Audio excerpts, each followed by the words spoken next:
Mario and Cappy fused together, reaching the ultimate superpower to save the Mushroom Kingdom in Super Mario Odyssey, the movie. Mario was at the house he had built in the Mushroom Kingdom, since the castle was still under construction in parts. While Mario was playing Mario Kart on his Nintendo Switch 2, suddenly a loud crash was heard, as if the sky itself was splitting in two. Covering his eyes, Mario rushed outside, and his jaw dropped when he saw that the sound was exactly what he imagined.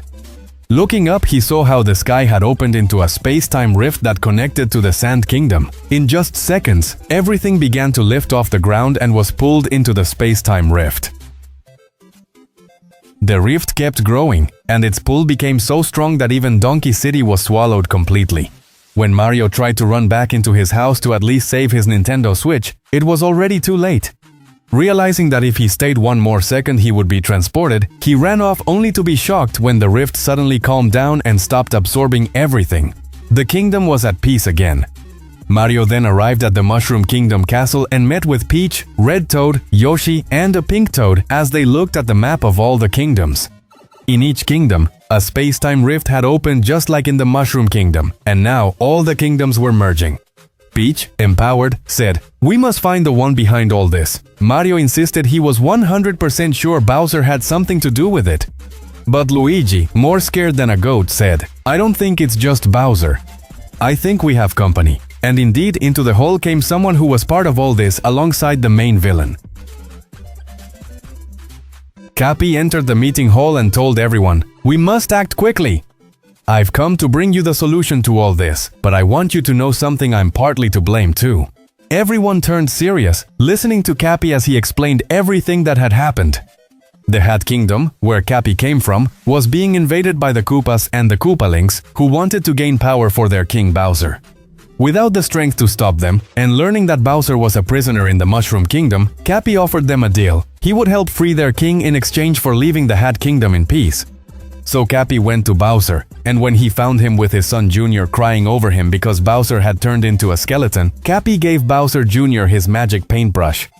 Using a spell, Bowser Jr. restored his father from dry Bowser back to normal. Then Cappy told them he had a deal to offer. Hey you! Don't forget subscribe! Please subscribe to our channel! Subscribe now! Bowser and Bowser Jr. walked alongside Cappy as they arrived at the Hat Kingdom. When Bowser saw Tiara, Cappy's sister, from afar, he smiled maliciously because he already had a new plan. Ordering all the Koopas and Koopalings to attack the castle, he kidnapped Tiara, since she had the ability to transform into the most beautiful crown ever created.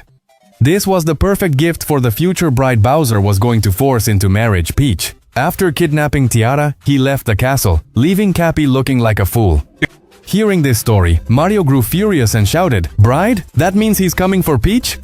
And indeed, right after, a huge flying ship crossed through the space-time rift into the Mushroom Kingdom, commanded by Bowser and his son Junior, and filled with an army of Koopas.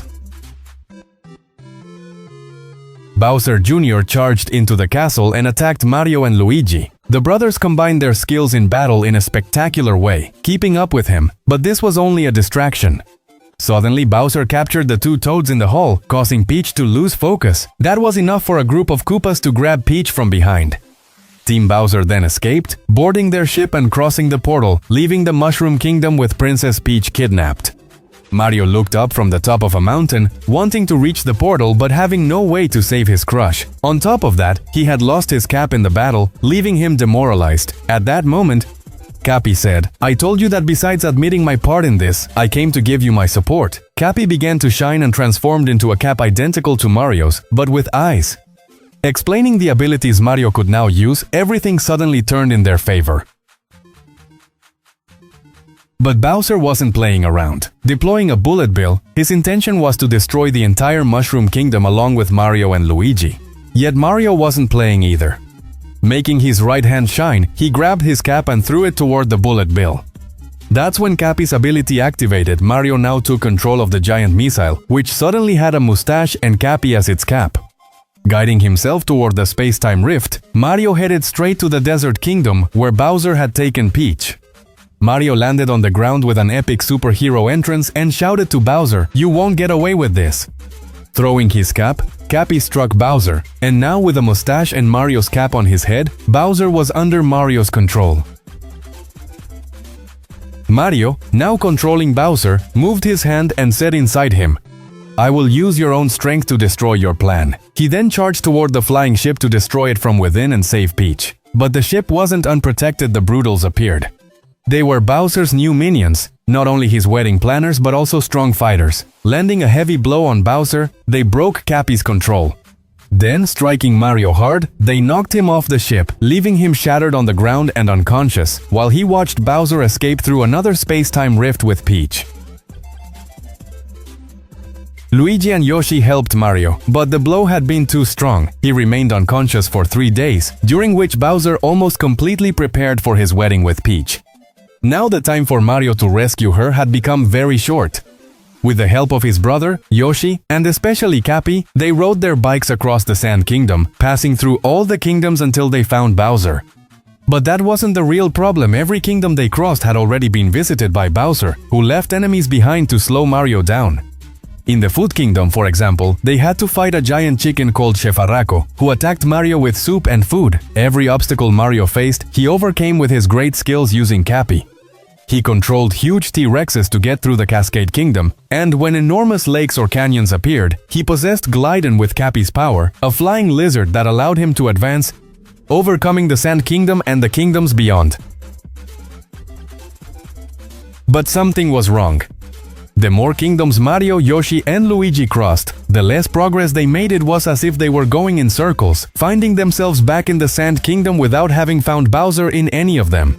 That's when their savior arrived, Princess Daisy, who came from Sarasaland. She said she knew Peach's location and had come to help, declaring, "I won't let any of my fellow princesses fall." Luigi, drooling and starry-eyed, looked at this bold warrior princess speaking with such authority, and nodded, saying, "We'll do whatever you want." Smiling, Daisy told them, "Getting there will be hard, but not impossible." Peach wasn't the only one kidnapped. Her sister, Rosalina, was also taken by Bowser Jr. and is being forced to be the wedding's godmother. The wedding is happening right now on the moon. Mario shouted in fury, "He took her to the moon! That was supposed to be me!" Luigi added, "Even worse now, there's no way you can even oppose the wedding. How are we supposed to get to the moon?" But Yoshi truly came to save the day. Having fought the Brutals alone, he swallowed their leader Madame Brood with a single tongue strike and trapped her inside an egg. The brothers Topper and Rango chased after him, but Mario and Luigi took advantage of the situation to neutralize them. Yoshi then spat out Madame Brood, and Daisy forced her to open her ship. With it, the whole team set off for the moon. F in the chat for the ugly rabbits who only wanted to do their job. Arriving at the wedding, Mario shouted, "I object." Bowser, furious, reproached him, saying they hadn't even reached that part yet. Bowser then attacked Mario with fire, while Luigi, Daisy, and Yoshi rescued Peach and Rosalina. Now, enraged, the princesses joined forces to fight Bowser's entire army of Koopas. But Mario's battle against Bowser wasn't going well. Bowser grew giant and struck Mario with blows strong enough to last him the whole week, leaving him exhausted. That's when Yoshi came to save him. Yoshi swallowed Mario and turned him into an egg, then launched the egg straight at giant Bowser. The egg broke, freeing Mario, who threw Cappy and regained control once again. There we see Bowser, controlled by Mario, destroying the entire base where he planned to hold his forced wedding and defeating his own army. By saving Peach and Tiara, Mario allowed Cappy to reunite happily with his sister, and as always, Mario was left in the friend zone. What? Did you really think Mario was going to kiss Peach and they would live together forever? This isn't Latin America. Bro, this is Super Mario Bros. Or rather, Super Mario Odyssey, the movie.